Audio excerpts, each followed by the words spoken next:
तो ये तो देखो, ये कंसेप्ट जो एरर ढूंढने वाला है, तो ये तो उन सवालों में हो गया जिसमें ये जो प्रोडक्ट में लिखी हुई है क्वांटिटी, प्रोडक्ट या डिवाइड करके लिखी हुई है, तो ये पावर अपने आप एडजस्ट हो जाएंगी, तो फिर ये लॉग ले लेंगे। लेकिन कई बार कुछ फिजिकल क्वांटिटी प्लस करके या माइनस करके लिखी जाती है, तो फिर लॉग लेने की जरूरत नहीं है। जैसे मान लो ऐसा ही लिखा हुआ है, मान लो P एक फिजिकल क्वांटिटी है, वो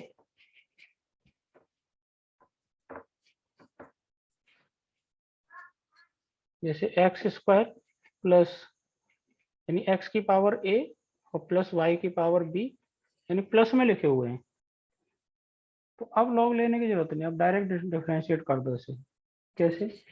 इसको डिफरेंशिएट करेंगे तो ये D p by d t आ जाएगा, इज इक्वल टू, इसको डिफरेंशिएट करेंगे तो ए इंटू एक्स की power a minus one d x by d t plus b into y की power b minus one into d Y upon d t. ठीक है, यहाँ तक क्लियर? इसको सीधा डिफरेंशिएट किया है, तो इसमें देखो एरर दिख जाएंगे हमें। डी टी तो खत्म हो गया, तो ये D P is equal to, देखो ये आ जाएगा, ए अलग है, अब x की पावर है a माइनस वन, तो a तो यहीं रहने दो, और x की पावर जो माइनस वन है वो नीचे ले गया मैं, तो डी एक्स बाई एक्स। ठीक है, प्लस b, y की पावर b अलग रहने दो, और माइनस वन को नीचे ले गए, तो डी वाई अपॉन वाई। तो ये देखो आ गया होगा सब। ठीक है, अब ये प्लस माइनस कुछ हो सकते हैं, तो इसमें मॉड लगा दो और इसमें मॉड लगा दो, अगर पावर नेगेटिव है तो। पॉजिटिव है तो कोई दिक्कत नहीं। तो ये डी एक्स बाई एक्स किसकी एरर आ गई बताओ? एक्स एक्स की एरर हो गई, percentage error. D Y upon Y किसकी एरर हो गई? Y Y. वाई की परसेंटेज एरर। ठीक है, और इनकी पावर वगैरह ये सब गिवन होगा, ये वैल्यू रख देंगे, तो डीपी, डीपी की वैल्यू आ जाएगी। लेकिन अभी डीपी आ रहा है देखो, लेकिन हमें पता करना है एरर इन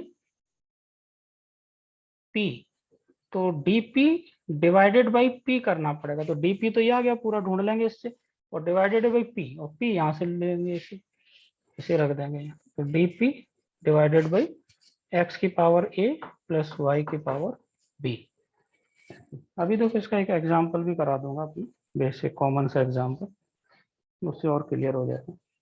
तो ये तब होगा जब सम और डिफरेंस में अगर कुछ क्वांटिटीज दे रखी है और उनकी एरर मेंशन है, तो हमें जो रिजल्ट आएगा उसकी एरर ढूंढनी है, तो ऐसे पता कर ले।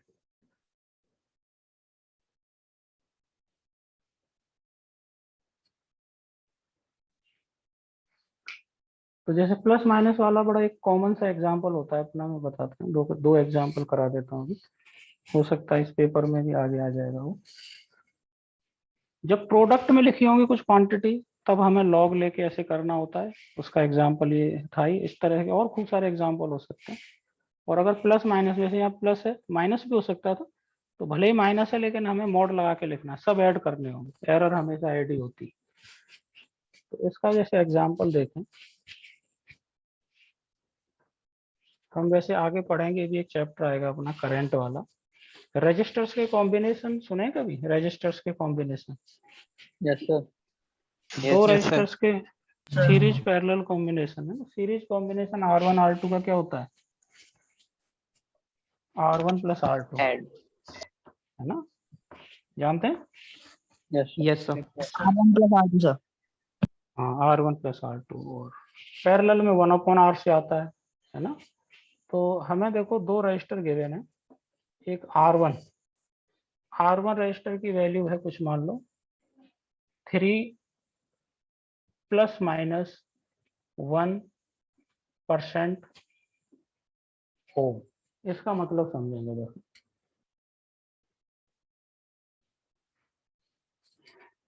इसका मतलब कुछ समझ में आया? आर वन की वैल्यू है 3 ओम, और आर वन जिस एक्सपेरिमेंट से मेजर किया हमने, उसकी परसेंटेज एरर आ रही है 1%, आर वन के मेजरमेंट। ठीक है, ऐसे एक आर टू रजिस्टर हमारा दूसरा, उसको हमने मेजर किया, वो 6 ओम है प्लस माइनस 2% एरर आ गई इसमें, 2% की एरर है, ये इसकी वैल्यू है। तो R2 की वैल्यू तो 6 है, लेकिन उसकी जो परसेंटेज एरर है वो 2% है, वो दे रखी है। तो हमें देखो फाइंड क्या करना है, फाइंड पहला पार्ट इक्विवेलेंट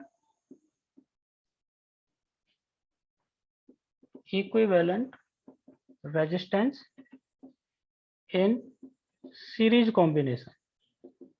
सीरीज कॉम्बिनेशन में इक्विवेलेंट ढूंढना है। तो सीरीज में देखो इक्विवेलेंट होता है R1 प्लस R2, जानते हैं ये चीज हम? Yes sir. Yes sir. तो सबसे हाँ, तो सबसे पहले तो R1 R2 की बिना परसेंट वाली ये वैल्यू जो है, इन्हें रख के R की वैल्यू कैलकुलेट करके देख लो। R कितना आ गया, 3 + 6 9 ओम।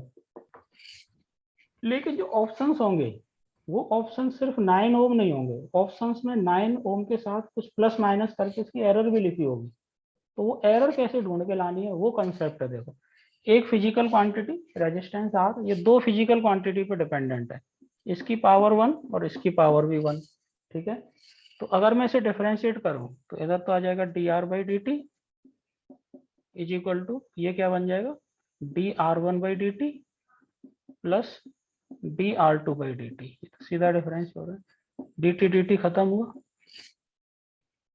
ठीक है। तो dr की वैल्यू देखो कितनी आ रही है, dr की वैल्यू dr1 प्लस dr2। लेकिन अब हमें थोड़ा सा इसमें देखो अपनी तरफ से थोड़ी सी चालाकी करनी पड़ेगी। हमें देखो ये एरर दे रखी है परसेंटेज एरर R1 की 1%, लेकिन हम इसे परसेंटेज एरर कैसे बनाएंगे? मैंने क्या किया देखो, R1 से इसे मल्टीप्लाई किया और R1 से डिवाइड कर दिया, प्लस यही काम यहाँ किया। सही बात पकड़ में? यस सर, है ना। तो dr की वैल्यू देखो कुछ मिली हमें, क्या मिली, dr की वैल्यू अगर कैलकुलेट करके लाएं, R1 कितना है 3 इंटू dr1/R1 कुछ दे रखा है हमें, बताओ बताओ। सब 1%। 1 प्लस R2 कितना है 6 और dr2/dt 2, कितना आ गया ये 12 3 15, है ना।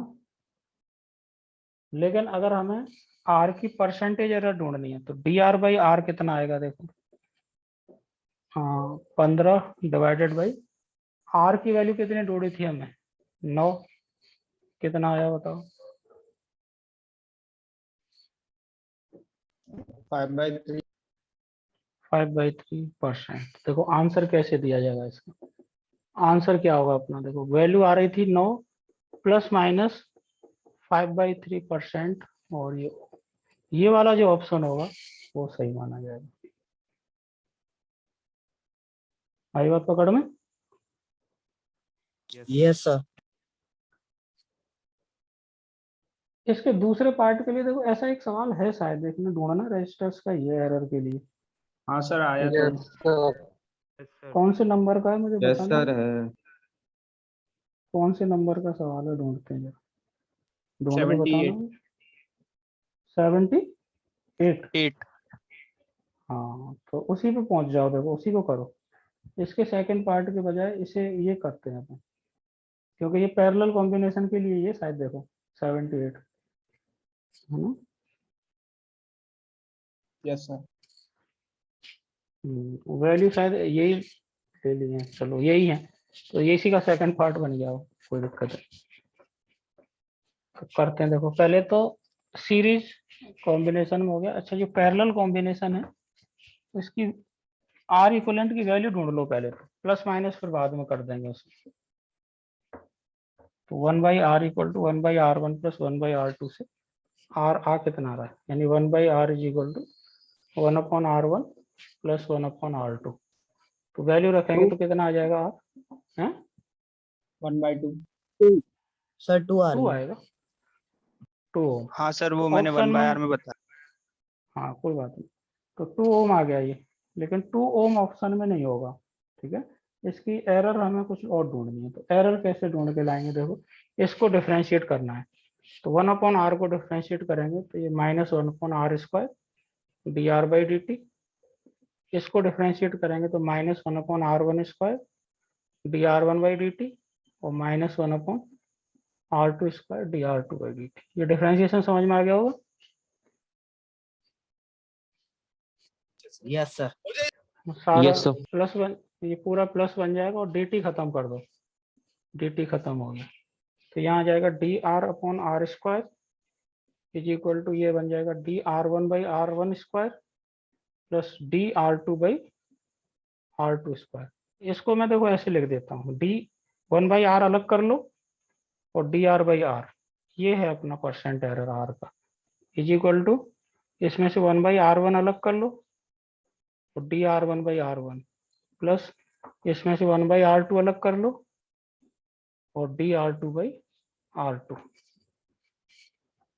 अब इनकी वैल्यू रखते जाओ, हमें ये ढूंढना है dr/r। कैसे आएगा, देखो dr/r,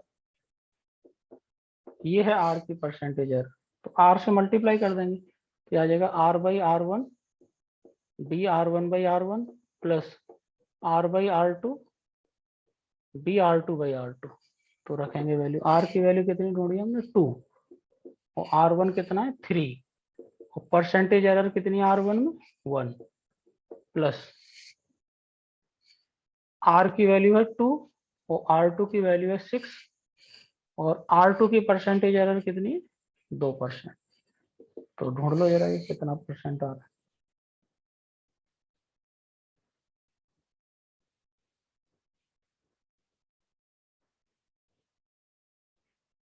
Four by three. 4/3%। तो आंसर देखो, अगर परसेंटेज एरर भी पूछी है तो यही हो जाएगा, लेकिन आर की इक्विवेलेंट रेजिस्टेंस की पूरी वैल्यू पूछी है, तो फाइनल आंसर 2 ± 4/3% और ये ओम, ये फाइनल आंसर। 2 ओम तो उसकी वैल्यू है इक्विवेलेंट रेजिस्टेंस की, और 4/3% उसकी एरर है, तो एरर प्लस माइनस करके ऐसे लिख दी जाती है, ठीक है। Yes, sir. हम्म।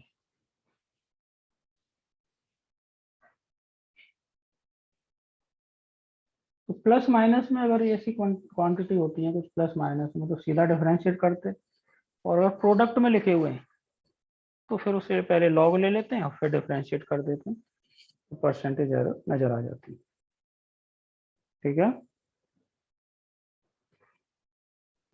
Yes.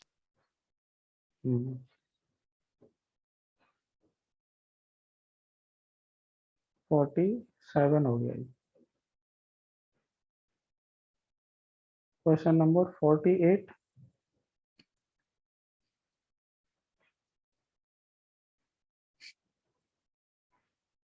Forty nine,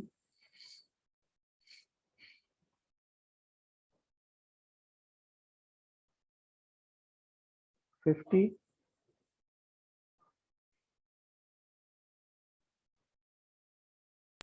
sir Brewster angle क्या होता है? ब्रूस्टर एंगल क्या होता है sir? Brewster angle wave optics में पढ़ेंगे, इसमें दिया है। सर इस वो सवाल में सॉल्यूशन ब्रूस्टर, भेजे थे उसमें हाँ उसमें लिख दिया होगा, उसकी कोई जरूरत नहीं है इसमें। ब्रूस्टर्स एंगल जिसपे पोलराइज की जाती है लाइट, है ना, अनपोलराइज्ड लाइट और पोलराइज्ड लाइट, ये सब पढ़ेंगे अपन वेव ऑप्टिक्स वाले चैप्टर में, ठीक है। तो वो एंगल ऑफ इंसिडेंस जिसपे ये जो रिफ्लेक्टेड रे जो होती है वो 100% पोलराइज हो जाती है, उसको ब्रूस्टर्स एंगल कहते हैं, ठीक है। इस सवाल में उसका कोई रोल है नहीं, वैसे ही लिख दिया होगा बाई चांस, ठीक है। Yes sir. 51,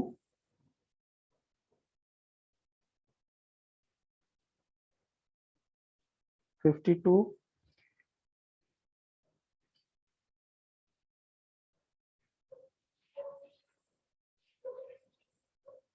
53,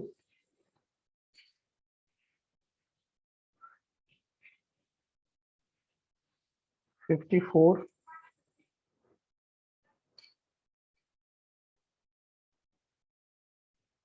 55,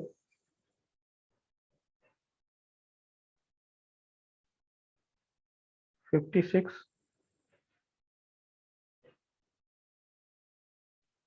57।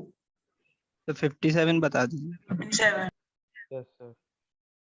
अच्छा अच्छा, वेव का यूज हो गया थोड़ा सा। वेव का ये इक्वेशन होता है, जनरल इक्वेशन।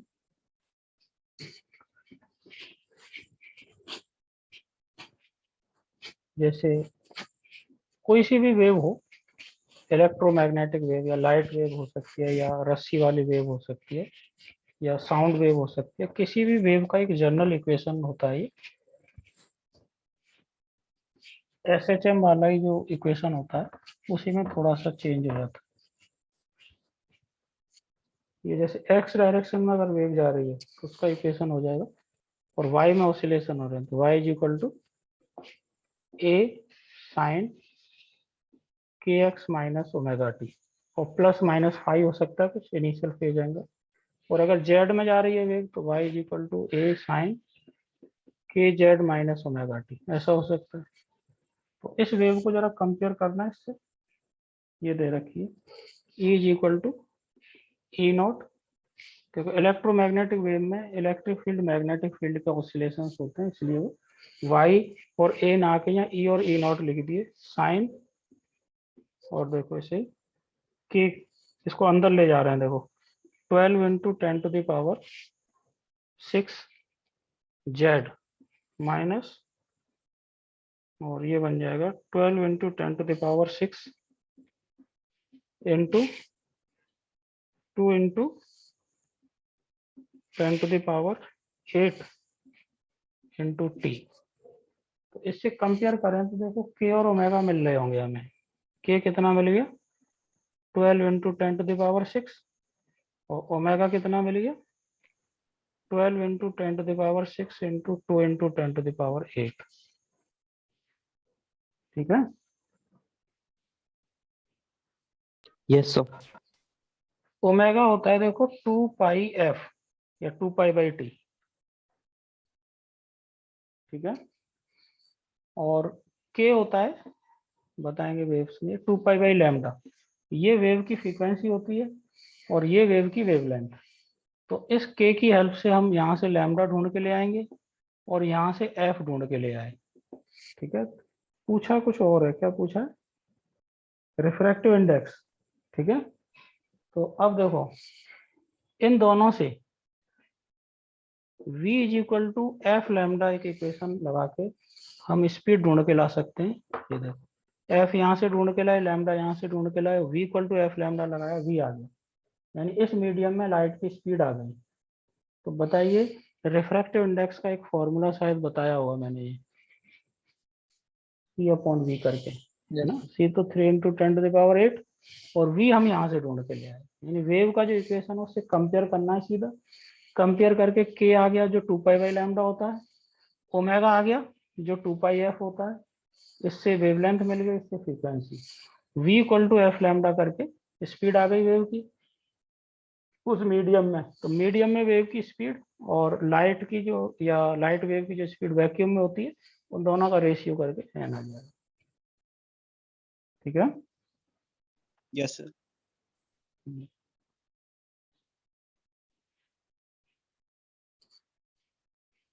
सर ये वेव ऑप्टिक्स में आएगा ना?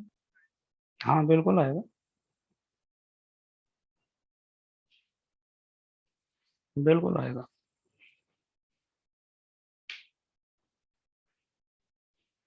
ये हो गया 57, 58,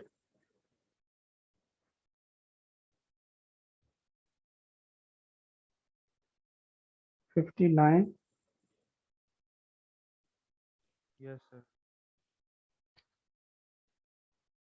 59 में आंसर नहीं आ रहा है क्या? Yes sir. 59 तो डायरेक्ट फॉर्मूले का सवाल है।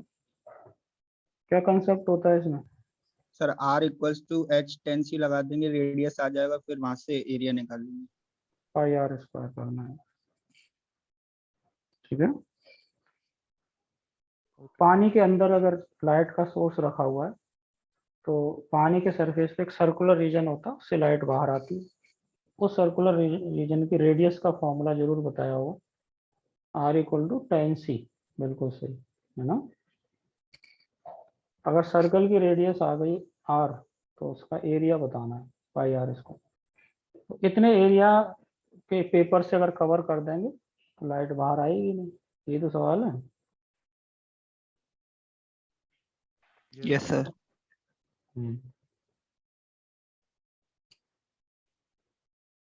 जिससे नहीं हुआ तो उसकी समझ में आ गया कि नहीं। Yes, sir. Question number 60,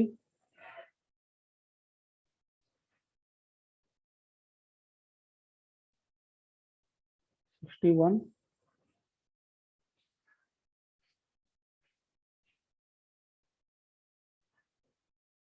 62।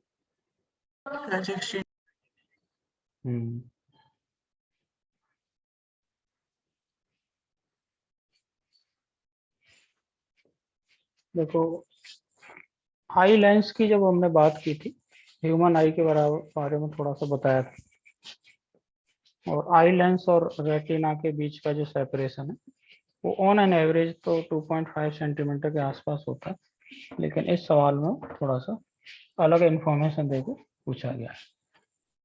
तो आई लेंस जो होता है वो अपनी फोकल लेंथ को जरूरत के हिसाब से चेंज करता है, एकोमोडेशन बोलते हैं इसे, ठीक है। अब देखो, ये हमें बात की समझनी है, आई लेंस जिसको हमने सिर्फ आई लेंस कह दिया था वो बेसिकली दो पोर्शन से बनता है, ध्यान दें तो। ये जो आई लेंस है ये आप ऐसा समझ सकते हो, दो लेंस हैं उनके कॉम्बिनेशन से बना हुआ है, दो कन्वर्जिंग लेंस हैं। ये जो बाहर वाला जो पोर्शन होता है इसको बोल देते हैं कॉर्निया, और जो अंदर है ये हमें जो नजर आता है, आंख में बाहर की तरफ नजर आता है वही तो होता है, ये भी एक लेंस की तरह ही होता है। और ये जो अंदर है इसके पीछे छुपा हुआ है वो भी लेंस है, इसको अपन सही मायने में आई लेंस बोलते हैं, ठीक है। तो इन दोनों लेंस का जो कॉम्बिनेशन होता है उसको हम इक्विवेलेंट आई लेंस बोल देते हैं, जो यहाँ रेटिना पे इमेज बना देता है, ये पोर्शन रेटिना बोला जाता है, ठीक है। तो आई लेंस की जो फोकल लेंथ हम ले रहे थे, इक्विवेलेंट फोकल लेंथ, वो बेसिकली कॉर्निया वाले लेंस और आई लेंस दोनों की दो कॉन्टेक्ट में लेंस रखे हुए हैं, इनकी फोकल लेंथ का कॉम्बिनेशन होगा। जैसे इस हिस्से की फोकल लेंथ है एफ सी और इस हिस्से की फोकल लेंथ है एफ ई। तो अगर मैं एफ ढूंढ रहा हूँ इसकी, आई लेंस की एफ, तो एफ सी और एफ ई का इक्विवेलेंट आएगा ये। आई बात पकड़ में? Yes Yes, sir. sir. ठीक है। जिसको हमने अपनी स्टडी में सिंपल आई लेंस की फोकल लेंथ कहा था, वो आई लेंस की जो फोकल लेंथ एफ जिसे हमने कह दिया था वो बेसिकली इन दोनों फोकल लेंथ का इक्विवेलेंट है, यानी 1/f is equal, this is equivalent focal length of eye lens, 1/fc + 1/fe। ये कंसेप्ट थोड़ा सा इस सवाल में यूज हो रहा है। देखो 62, अब पढ़ो जरा सवाल को, पढ़ो ध्यान से सब लोग। For a normal I the far point is infinity, जो होता ही है जनरली इन्फिनिटी तक देख सकते हैं अपन नॉर्मल आई से, and the near point is 25 centimetre, ये भी ऑब्वियस बात है, जानते हैं। Least distance of clear vision जिसे हम कहते हैं, capital D. The cornea of I provides a constant converging power of, हाँ पावर दे दी है, मतलब ये एफ सी दे दिया इनडायरेक्टली। तो एफ सी देखो ढूंढ के लाएंगे तो एफ सी कितना हो जाता है, 1/पावर, पावर है 40, और ये सेंटीमीटर में, ये मीटर में आता है तो सेंटीमीटर में कन्वर्ट करेंगे तो 100, तो कितना आ गया ये 5/2 सेंटीमीटर। ये कॉर्निया वाला जो लेंस है उसकी फोकल लेंथ है और जो कांस्टेंट रहेगी, ऐसा दिया है सवाल में, ठीक है।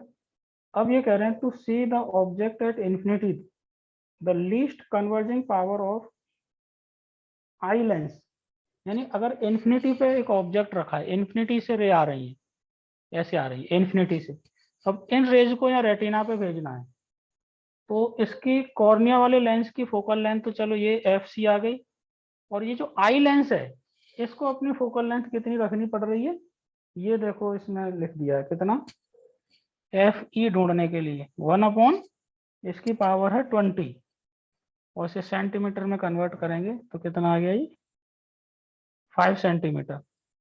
सही है कि देखो, yes sir, clear. Yes sir. इस वाले केस में मैं अगर आपसे पूछूं कि आई लेंस की इफेक्टिव फोकल लेंथ कितनी आएगी, तो 1/FC, तो ये 2/5 आएगा, प्लस 1/5, तो F कितना आ जाता है देखो 5/3, 3/5। यस है सर। ना, F 5/3 आएगा सेंटीमीटर। ठीक है, तो ये इसकी टोटल फोकल लेंथ आ गई। तो अब देखो अगर लाइट इन्फिनिटी से आ रही है, पैरेलल आ रही है, तो ये आई लेंस कितनी डिस्टेंस पे जाके फोकस कर देगा इन्हें, इसकी फोकल लेंथ के बराबर। कितनी है फोकल लेंथ 5/3 सेंटीमीटर, और फोकस होना चाहिए रेटिना पे, तो यहाँ से रेटिना की डिस्टेंस कितनी रही होगी 5/3 सेंटीमीटर। सवाल हो चुका है देखो 62, ध्यान से चेक कर लो एक बार। Distance between eye lens and retina, यही तो पूछा गया था। अब इसमें 63 पार्ट और है एक, उसको देखो समझ लेते हैं। 63 वाला जो सवाल है वो इसी को आगे बढ़ा दिया है, इसे तो नोट कर लो यहाँ पर।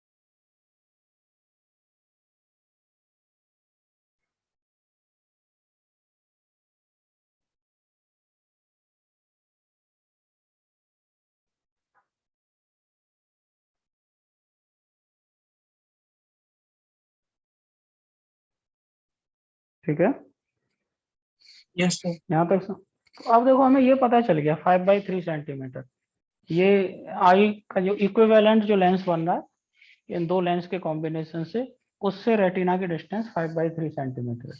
इसका यूज हम कर लेंगे आगे। और इसमें ये जो ये है एफ सी, ये इसकी फोकल लेंथ कांस्टेंट है, ये सवाल में दिया है। ये जो एफ ई है इसको जरूरत के हिसाब से चेंज करना पड़ेगा। तो 63 सवाल को अगर देखो पढ़ें ध्यान से। In the previous question estimate the range of accommodation of eye lens, मतलब इसकी ये जो फोकल लेंथ है ये तो कांस्टेंट है, ये जो इक्विवेलेंट लेंस बन रहा है आई का वो इन दो से बन रहा है। अब इनमें ये तो कांस्टेंट दे दिया हमें, इसको चेंज करना है। इसको कितना चेंज कर सकते हैं, कितना चेंज होना चाहिए, इसकी रेंज हमें बतानी है कि इधर मिनिमम वाला, मिनिमम यानी 25 सेंटीमीटर पर रखा हुआ ऑब्जेक्ट भी नजर आ जाए और इन्फिनिटी वाला भी आ जाए। आई बात पकड़ में। Yes sir. तो इन्फिनिटी वाला तो देखो ये हमने कर ही लिया, इन्फिनिटी वाला तो इन्फिनिटी के लिए तो इसकी फोकल लेंथ हमें कितनी रखनी पड़ेगी, ये 5 सेंटीमीटर ही रखनी पड़ेगी, है ना, यस सर। समझ रहे हो। तो 5 सेंटीमीटर फोकल लेंथ के लिए पावर कितनी हो जाएगी 63 का जो 20 एक, हाँ P1 अगर मैं इसे कहूँ तो वो 20 डायोप्टर ऐसे हो गया। ये एक आंसर तो याद है।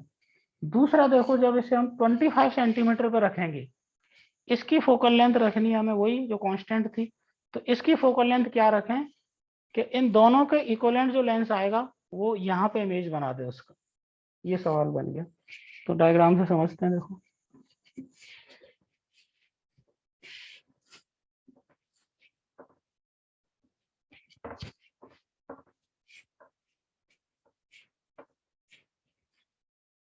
सवाल कुछ ऐसा है, जैसे ये आई लेंस जो बना हुआ है वो दो हिस्सों में बना है, दो लेंस का ये कॉम्बिनेशन जैसा है। ये 5/3 सेंटीमीटर फिक्स है, और ऑब्जेक्ट अगर यहाँ रखा हुआ है 25 सेंटीमीटर पे, तो इसकी इक्विवेलेंट फोकल लेंथ एफ क्या रखें कि इसका इमेज यहाँ बन जाए। तो इस पूरे लेंस को एक ही मान रहा हूँ मैं जिसकी फोकल लेंथ एफ है, तो इसके लिए फॉर्मूला लगाएंगे, यू होगा -25 सेंटीमीटर, वी रखना है हमें +5/3 सेंटीमीटर, उधर प्लस हो गया, समझ गए होंगे। तो एफ हमें रखना है +f, तो लगाओ जरा लेंस का फॉर्मूला, एफ क्या आ रहा है, तो 1/v -1/u is equal to 1/f। 1/v तो हो जाएगा 3/5, और ये minus minus plus 1/25 is equal to 1/f। तो f बताना जरा मुझे कितना आ रहा है, 25/16। Yes, sir. 25/16। Yes sir. ठीक है, ये f आ गया, f मतलब इक्विवेलेंट फोकल लेंथ आ गई। तो इक्विवेलेंट फोकल लेंथ ये 25/16 होनी चाहिए, और ये कांस्टेंट है कॉर्निया वाली, कितनी थी, 3/5। नहीं नहीं, अकेले इसकी एफ सी कितना था, बताओ यार, ढूंढा तो था पिछले सवाल में, एफ सी दिया था, एफ सी 2.5. 5/2, ठीक है। तो ये आ जाएगा 16/25, और ये था 5/2, तो 2/5 प्लस एफ ई ढूंढना है। अब देखो, अब इसमें से एफ ई बताओ मुझे कितना आ रहा है,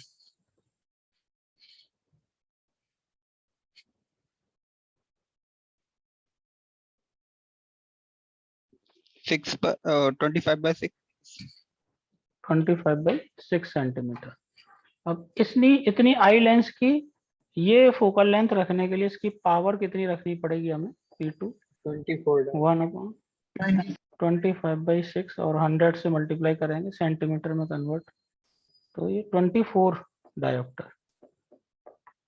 तो ये रेंज आ गई। देखो, अगर हमें इन्फिनिटी वाला ऑब्जेक्ट देखना है तो इस वाले पोर्शन की एफ ई वाली इसकी पावर रखनी पड़ेगी 20, और अगर हमें ये वाला ऑब्जेक्ट देखना है 25 सेंटीमीटर पे, तो इसकी पावर रखनी पड़ेगी 24। तो रेंज आ जाएगी 20 to 24, ये आंसर होना चाहिए, ठीक है।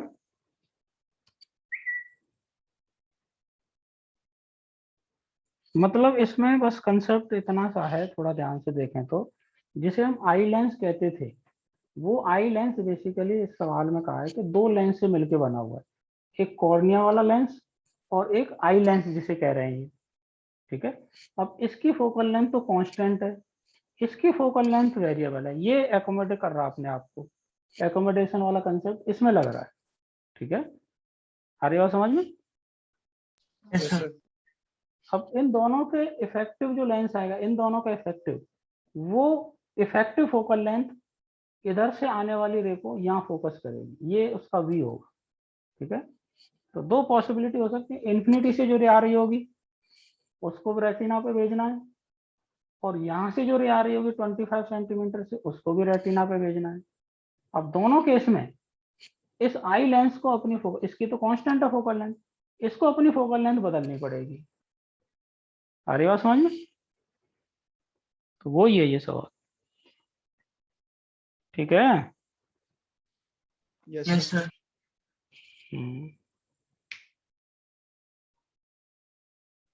62 63 हो गए ये दोनों,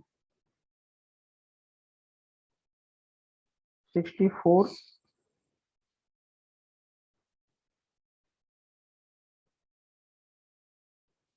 65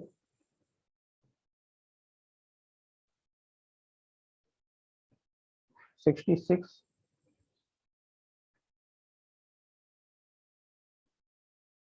67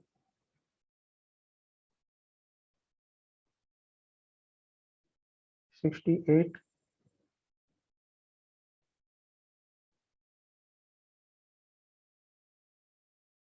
69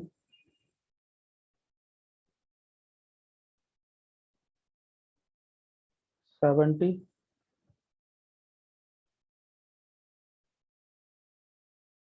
71, सही है, बता दीजिए।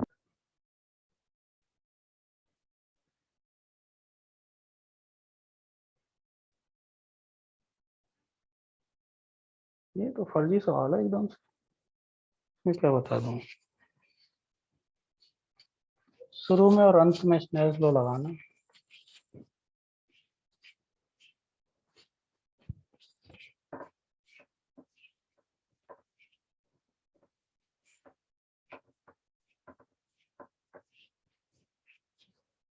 शुरू तो ये रहा, शुरू तो यहाँ से हो रहा है, N naught C, high angle, region 1 है ये। और बीच में कितने भी रीजन लगा दो, हमें पहुंचना कहाँ है, तो जो लास्ट वाला रीजन है ये वाला, एन नॉट बाई 8, इसमें लाइट एंटर नहीं होनी चाहिए। मतलब ये तभी होगा जब यहाँ लाइट ऐसे पहुंच रही होगी, ठीक है, इधर ऐसे जाएगी। तो ये ई बोलते हैं हम इसे 90। तो N naught into sine I is equal to N naught by 8 into sine 90। इसमें मैं क्या हेल्प करूँ भाई, आई ढूंढा है सर, ढूंढना होगा इसको। इसमें एंटर होने से रोकना है, उससे तो ऐसे निकल जाएगी सरफेस के पैरेलल, लिमिटिंग केस, ठीक है। Yes sir. और इस तरह से स्नेल्स लॉ लगाना सिखाया होगा, शुरू में और लास्ट में लगा देते हैं, बीच में कुछ भी बना रहे इससे कोई फर्क नहीं पड़ता। याद आ रहा है कि नहीं?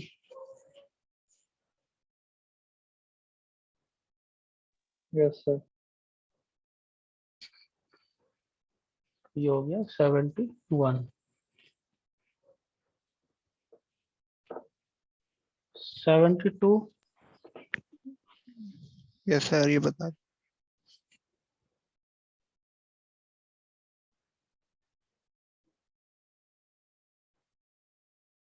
100% तो अभी कुछ भी नहीं होता कभी, ना तो रिफ्लेक्शन होता है ना ही ट्रांसमिशन। 100% तो कुछ भी नहीं होता, बस TIR पे जाके 100% रिफ्लेक्शन जरूर हो जाता है। लेकिन उससे पहले, TIR से पहले कुछ रिफ्लेक्शन भी होता है, कुछ रिफ्रैक्शन भी होता है। तो TIR से पहले पहले मतलब सेकंड ऑप्शन तो सही हो नहीं सकता। फर्स्ट इसलिए नहीं हो सकता कि 90 तक जा रहे हैं ग्राफ, तो 90 तक दोनों काम तो हो नहीं सकते, उससे 90 से पहले ही TIR हो जाएगा। तो 90 से पहले एक ऐसा एंगल आना चाहिए, उस एंगल से पहले पहले ट्रांसमिशन भी दिखे और रिफ्लेक्शन भी दिखे, और क्रिटिकल एंगल से पहले पहले ट्रांसमिशन ज्यादा होगा, रिफ्लेक्शन कम होगा।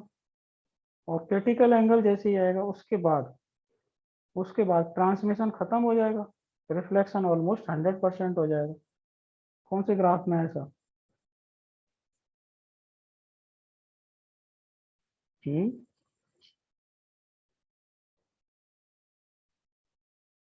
किसी ग्राफ में ऐसा दिख रहा है क्या, एंगल 90 से पहले एक ऐसा एंगल आ जाए जिसके बाद ट्रांसमिशन खत्म, रिफ्लेक्शन ऑलमोस्ट 100? थर्ड में देखो। हाँ, थर्ड। थर्ड। सेकंड में भी ऐसा ही है, सेकंड क्यों नहीं है, थर्ड क्यों है? तो सेकंड में 100% ट्रांसमिशन। हाँ, क्रिटिकल एंगल से पहले 100% ट्रांसमिशन दिया है जो नहीं हो सकता, यही अंतर है बस सेकंड थर्ड में, इसलिए थर्ड सही है, ठीक है। Yes sir. बस यही करना है, इसमें और क्या करना।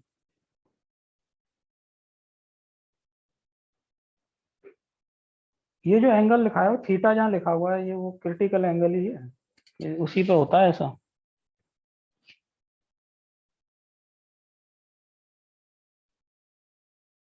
सेवेंटी थ्री,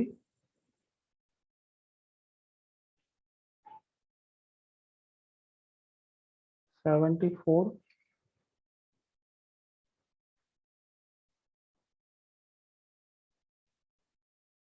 76, 75,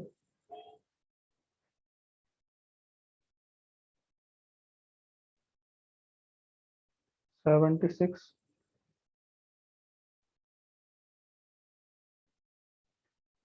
77,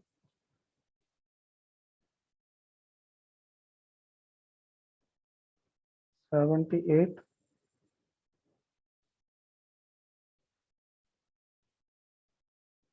79 नहीं आया होगा शायद, है ना?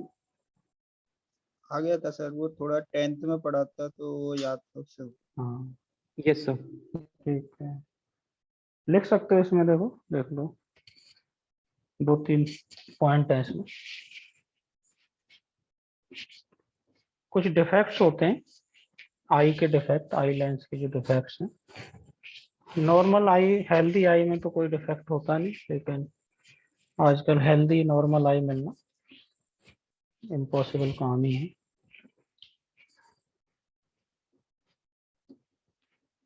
डिफेक्ट्स ऑफ आई, तो कुछ कॉमन डिफेक्ट होते हैं, जैसे आपने सुना होगा फार साइटेडनेस, फार साइटेडनेस, ठीक है। फार साइटेडनेस का मतलब हाइपरमेट्रोपिया, तो इसका दूसरा नाम होता है, लिख सकते हैं दूसरा नाम, ये तो जानते ही होंगे। फार साइटेडनेस में क्या होता है, क्या गड़बड़ नजदीक होती का है? नहीं दिखता, सर दूर का हाँ? दूर का पास दिख का नहीं जाता है, नजदीक का नहीं दिखता। हाँ, तो लिख सकते हैं can not see near objects clearly, पास वाले नहीं देखते फार साइटेडनेस में।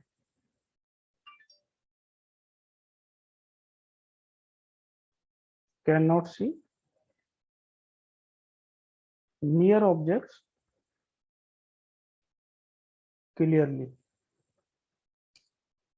पास वाले ऑब्जेक्ट्स नहीं दिखते। तो इनको, इस डिफेक्ट को रिमूव करने के लिए एक लेंस यूज करते हैं अपन एक्स्ट्रा, जिससे ये रिमूव हो जाए। तो कौन सा लेंस यूज किया जाता है जानते हो? कॉन्वेक्स। कन्वर्जिंग लेंस, कॉन्वेक्स भी कह सकते हैं, कन्वर्जिंग लेंस इज यूज्ड। क्यों, देखो इसको, इसका मतलब समझो।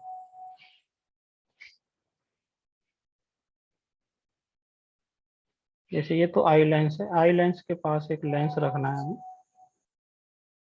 इस डिफेक्ट में गड़बड़ ये है कि पास के ऑब्जेक्ट्स क्लियरली नहीं दिख पा रहे, पास के ऑब्जेक्ट्स क्लियरली नहीं दिख पा रहे, दूर के तो दिख जाते हैं। मतलब ये जैसे फॉर एग्जांपल ये है यहाँ, सपोज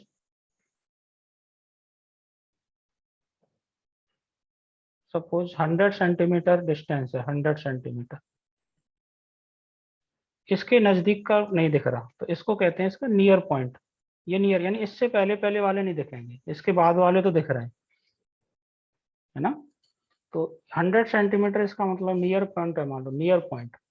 नियर पॉइंट का मतलब इसमें ऐसा डिफेक्ट है कि ये 100 सेंटीमीटर से क्लोज जो ऑब्जेक्ट हैं, यानी इधर जाएंगे तो ये नहीं दिख रहे, इधर वाले तो दिख जाएंगे, कोई दिक्कत नहीं है। आ रही बात समझ में? तो इसी डिफेक्ट को हम इस कैटेगरी में रखेंगे, फार साइटेडनेस। आ रही क्या बात समझ में? Yes sir. Yes sir. तो अब देखो, हमें इसके 100 सेंटीमीटर के बाद वाले तो दिख रहे हैं, ये तो क्लियर है, कोई दिक्कत नहीं है। लेकिन अगर कोई ऑब्जेक्ट 100 से अंदर यहाँ कहीं रखा हुआ है, उसको देखना है। मान लो ऑब्जेक्ट रख दिया मैंने यहाँ, ये रख दिया ऑब्जेक्ट सपोज 40 सेंटीमीटर पे, 40 सेंटीमीटर पे रख दिया ये रहा ऑब्जेक्ट। इस ऑब्जेक्ट को देखना है, तो ये ऑब्जेक्ट देखो डायरेक्ट तो नजर आएगा नहीं इस आई लेंस से, क्योंकि हम 100 से अंदर वाले तो देख ही नहीं पा रहे इससे। तो हमें एक लेंस यूज करना पड़ेगा यहाँ, ठीक है। अब इस लेंस का काम क्या है, देखो ये लेंस क्या करेगा, ये लेंस, इस लेंस पे यहाँ से ऑब्जेक्ट से जो रे जाएगी, इसको ये कन्वर्ज कर देगा। और कम से कम इतना कन्वर्ज करना चाहिए कि ये, यानी ये जो लेंस है, आई लेंस से पहले जो लेंस रखा हुआ, इस लेंस से हमने इस ऑब्जेक्ट का इमेज यहाँ 100 सेंटीमीटर पर बनवा दिया। आ रही बात पकड़ में? Yes sir. तो बताइए आपके लेंस के लिए ऑब्जेक्ट ओ है या ये आई हो जाएगा? आई। आई। आई। तो अब तो दिख जाएगा क्योंकि 100 तक तो दिख रहा था, 100 से पहले ही तो नहीं दिख रहा था। तो अब ये जो लेंस हम यूज कर रहे हैं एफ फोकल लेंथ का, तो अगर आपसे पूछी जाए कि इस लेंस की क्या फोकल लेंथ यूज करें कि ये 40 सेंटीमीटर डिस्टेंस में रखा हुआ ऑब्जेक्ट भी से जस्ट नजर आ जाए, और कन्वर्जिंग यूज करना पड़ेगा, ये समझ गए? क्योंकि ये देखो ये पास वाले ऑब्जेक्ट ऐसे ऐसे कन्वर्ज करेगा तभी ये पीछे जाके यहाँ पहुंचा पाएगा इसको, रे को। सही बात पकड़ में? Yes sir. अगर डाइवर्जिंग ले लेते तो और उल्टा हो जाता, ये डाइवर्ज करता तो ये यहाँ पहुंच जाता और नजदीक पहुंच जाता उसके, तो और दिखाई नहीं देता। इसे दूर पहुंचाना है, इस ऑब्जेक्ट को दूर करना है, तो वो कन्वर्जिंग लेंस ही कर सकता है। ठीक है? Yes sir. तो देखो इसके साथ साथ ये एग्जाम्पल भी हो गया, आप कर लो जरा ये डायग्राम बना के। तो नियर पॉइंट तो मैंने लिख दिया इसका 100 सेंटीमीटर, और ऑब्जेक्ट रखा है 40 पे, तो हमें पूछा जाएगा find focal length of lens used. Focal length आ जाएगी तो पावर भी बता सकते हैं, to see object at 40 centimetre. ठीक है? तो अब देखो इसके लिए लेंस को हमें लगाना है, हमें सीधा यू रखना है हमें -40, वी रखना है हमें -100, और एफ हमें +f ढूंढना है। ठीक है? Yes sir. तो कैलकुलेट कर सकते हो कितना आ रहा है? 1/v + 1/40 = 1/f।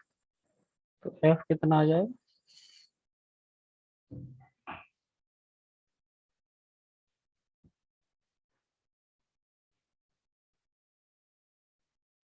So 200/3। 200/3 सेंटीमीटर। इसकी पावर भी बता सकते हैं, 1/200/3 ऊपर चला जाएगा और 100 से मल्टीप्लाई कर देंगे, तो 3/2 1.5 डायोप्टर। सही है क्या? देखना यस सर।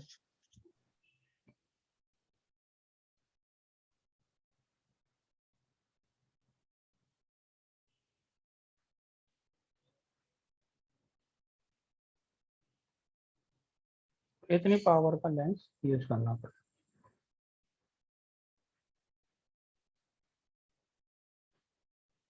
इसका उल्टा जो होता है नियर साइटेडनेस या शॉर्ट साइटेडनेस, उसमें दूर के नजर नहीं आते।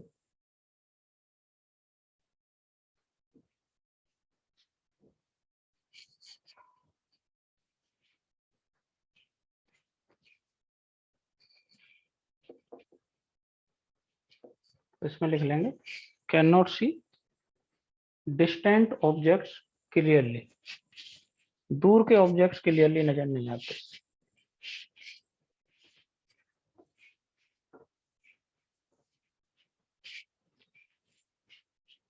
Can not see distant objects clearly.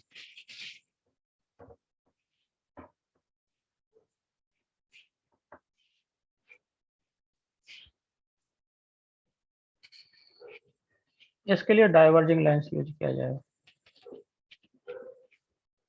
इसको भी देखो एक एग्जांपल की हेल्प से हम समझ सकते हैं। जैसे मान लो इसमें स्थिति कुछ ऐसी बनेगी,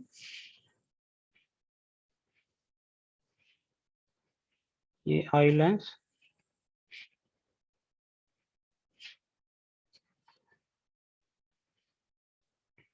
दूर के ऑब्जेक्ट्स क्लियर नजर नहीं आ रहे, यानी ये इसको यहां से 200 सेंटीमीटर से आगे वाले, यानी इसे कहेंगे इसका फार पॉइंट। फार पॉइंट मतलब 200 सेंटीमीटर से ज्यादा डिस्टेंस वाले नजर नहीं आ रहे, इससे कम वाले आ रहे हैं इसे।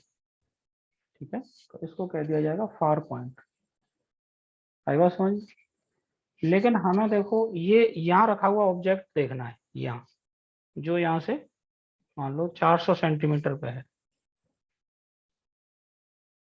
तो ये ऑब्जेक्ट फार पॉइंट से दूर हो गया तो डायरेक्ट नजर आएगा नहीं, तो हम देखो यहाँ एक लेंस यूज कर देंगे, डाइवर्जिंग लेंस। वो क्या काम करेगा, इस ऑब्जेक्ट से जो रे आएगी ऐसे, इसको डाइवर्ज करके इतना डाइवर्ज करे कि ये जस्ट फार पॉइंट पे पहुंच जाए, मतलब इस ऑब्जेक्ट का इमेज यहाँ बना दे फार पॉइंट पे। तो आई लेंस के लिए अब ऑब्जेक्ट ओ हो गया या आई हो गया? आई हो गया।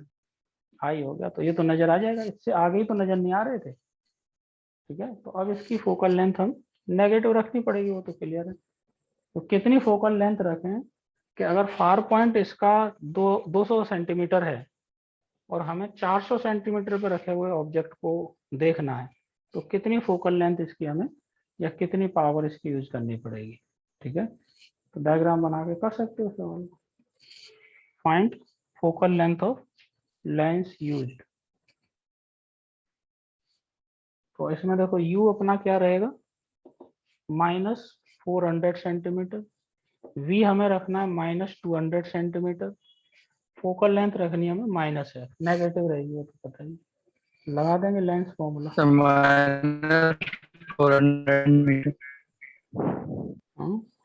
-400 सेंटीमीटर है ना। तो 1/f करके पावर भी ढूंढ सकते हैं, डायरेक्टर में जाएगी, नेगेटिव आएगी। 1 to 5 डायरेक्टर। हाँ,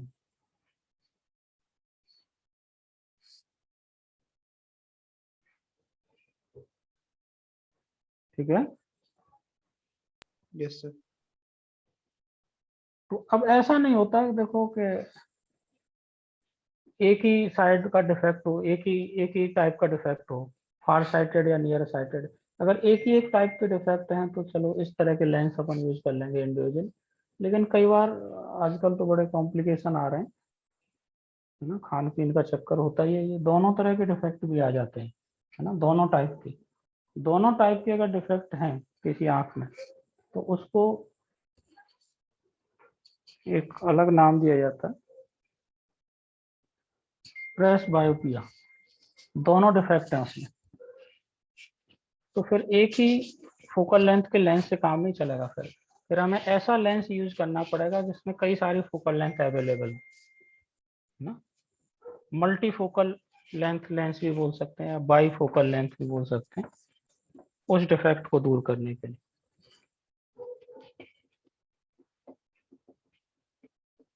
प्रेस बायोपिया, ठीक है। दोनों ही क्लियर नहीं दिखते, ना तो पास के ना दूर के, ठीक है, दोनों डिफेक्ट है इसमें। तो इसके लिए जो लेंस यूज होते हैं वो बाई फोकल लेंस यूज किए जाते हैं। बाई फोकल लेंस यानी ऐसे लेंस यूज करेंगे उसमें कई सारी फोकल लेंथ अवेलेबल हो जाती है। तो आजकल इस तरह के लेंस डिजाइन हो पा रहे हैं। By focal lens, multi focal length lens भी कह सकते हैं इसको रिमूव करने के लिए रिक्वायरमेंट के हिसाब से। ठीक है, अगर पास का देखना है तो अलग फोकल लेंथ यूज हो जाएगी उस लेंस में से, दूर का देखना है तो उसी में से दूसरी।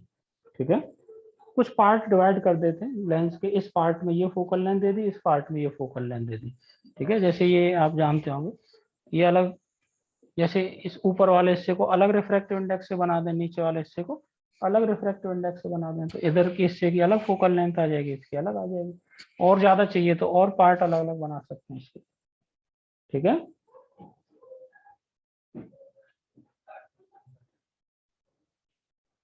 तो इसके लिए तो यही पता होना चाहिए कौन सा लेंस यूज होता है, अब बता देंगे। एक और डिफेक्ट होता है देखो अलग टाइप का, एस्टिग्मेटिज्म। ये बेसिकली डायरेक्शन का डिफेक्ट होता है, किसी पर्टिकुलर डायरेक्शन में तो सही दिख रहा है लेकिन इधर वाली डायरेक्शन में सही नहीं दिख रहा, इधर वाली डायरेक्शन में सही नहीं दिख रहा। ये दूर पास का नहीं, ये डायरेक्शन का डिफेक्ट होता है। आप लिख सकते हो चाहो तो, डिफेक्ट ऑफ डायरेक्शन। तो इसमें अलग अलग डायरेक्शन में अगर हमें अलग अलग फोकल लेंथ चाहिए तो यहाँ देखो स्फेरिकल फोकल लेंथ से काम नहीं चलता, क्योंकि स्फेरिकल लेंस अगर बनाएंगे तो स्फेरिकल लेंस की तो रेडियस ऑफ कर्वेचर सब जगह एक जैसी होती है, तो हर डायरेक्शन में उसकी फोकल लेंथ एक जैसी आती है। लेकिन हमें अलग अलग डायरेक्शन में अलग अलग फोकल लेंथ चाहिए, तो ऐसा लेंस बनाना पड़ेगा जिसकी हमें डायरेक्शन के साथ रेडियस बदलती नजर आए। तो ये बेसिकली जनरली सिलेंड्रिकल लेंसेज में ये काम पूरा हो जाता है।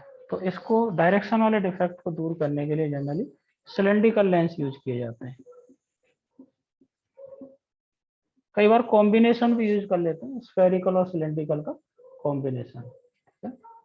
तो स्फेरो सिलेंड्रिकल भी बोल देते हैं उसे, या सिर्फ सिलेंड्रिकल से भी काम चल जाता है। तो इसी छोटे से कंसेप्ट पे ये सवाल बेस्ड होगा। ये तो सीधा सा सवाल है, शायद 79 देख लो जरा, आ रहा है क्या समझ में?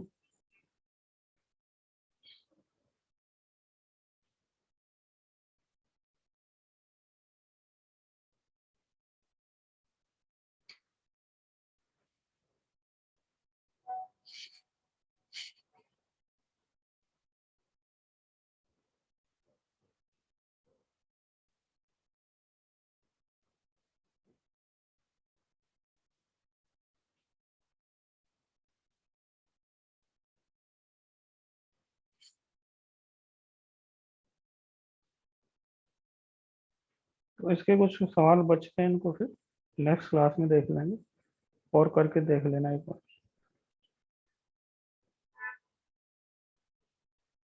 ठीक है। Yes sir. चलो मिलते हैं फिर next class. Thank you, sir. ठीक है।